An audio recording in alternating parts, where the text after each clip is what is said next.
Gie kindeno Jatend piny Kenya William Ruto oseyo ng'eto mar doho mowito oko juogo jo Kenya usuru mar ot.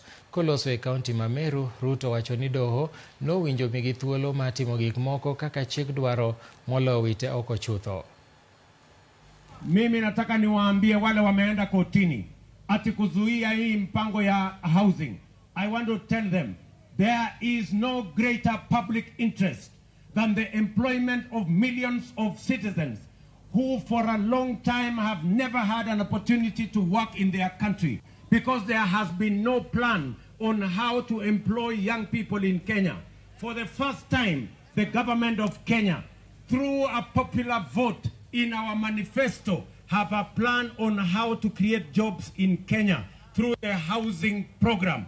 I want to say, for the avoidance of doubt, we are already making the law that the court authorized that we go and make the law. They should have given us a chance to complete the law, but we are going to complete the law and we are going to go forward with making sure that we create opportunities for jobs for the young people of our country, because that is what the people of Kenya want. That is the right thing to do, and that is where public interest is.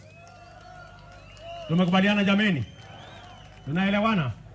Tuko pamoja ama tuko pamoja? Kuna watu wananiambia wameenda kotini ati tusimamishe ajira ya hawa vijana. Na wao wako na ajira. Bibi zao wako na kazi.